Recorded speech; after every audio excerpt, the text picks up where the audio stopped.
Just came down here to move a stand this afternoon and came over to the creek just to show Scott this bluff line. Man, what a beautiful piece of property. Really, really enjoyable just to be out here and be able to hunt a piece of ground like this because it's just absolutely beautiful.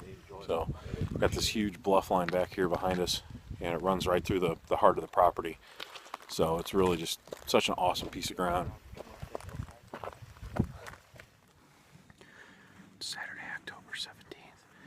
Mike with CS Outdoors. We came in this afternoon and we moved that stand that I hunted last night where I had that encounter with that really great buck. It was coming off the conservation ground chasing does. So I wanted to get closer to this creek intersection here where there's like three big converging trails. So there's sign everywhere here. There's rubs, grapes, just everywhere.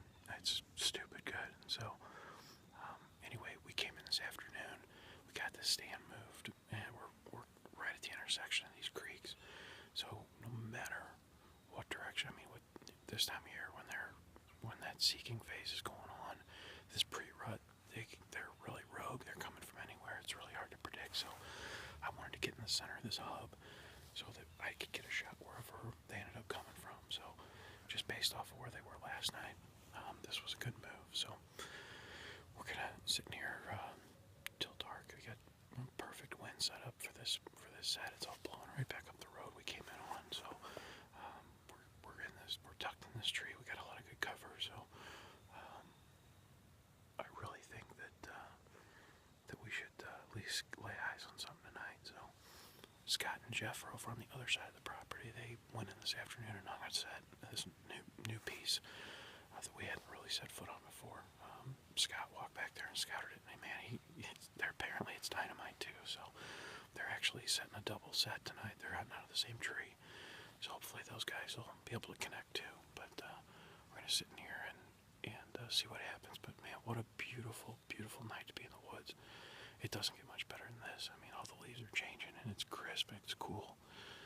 This is what it's all about. You know, this is what we live for. So gotta love October.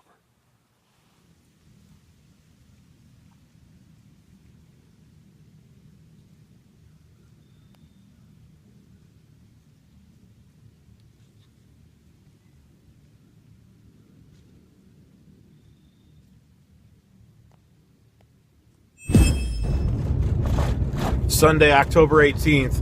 I didn't get a chance to do a recap on my field video from last night after I got back from hunting. My phone ended up dying while I was in the tree, so I didn't get a chance to take any more video. But basically, I had a little spike buck that I think Jeff had seen in there that morning. A little spike buck came all the way into where we had taken the stand from, the original stand site, sniffed the base of that tree where we were, and then followed the exact path that we took, that we walked the stand over to this new tree. This little spike followed that, and he ate leaves off of the limbs that we cut underneath the tree I was sitting in. I mean, he was right underneath me. I could have spit on him, but we had trimmed some maple leaves, or some maple limbs, to brush the stand in, so it wasn't just kind of out in the open.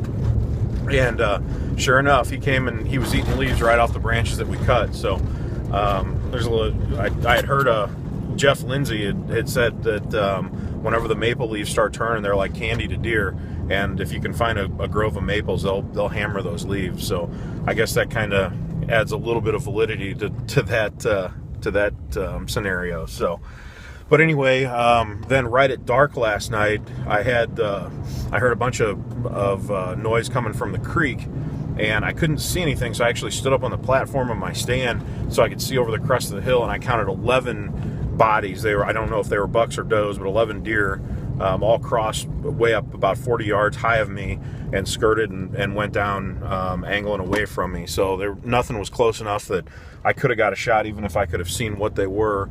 But like I said, I don't know if they were bucks or does or or what they were at that point. So, but it was good to know that we're in an area where it's that well traveled. So might have to make a little bit of an adjustment with the stand. Maybe tweak it a little bit as far as location, just to get on those deer where they're coming through with a little bit more light, because it was awfully dark whenever I saw them. So like I said, I was just counting bodies. But anyway, we just packed out and headed home now. So we're going to get home at a decent time and get some stuff wrapped up at the house to start the work week. So had an awesome time. The only thing better than the weather that we had, the weather was beautiful. The only thing better than the weather was the company.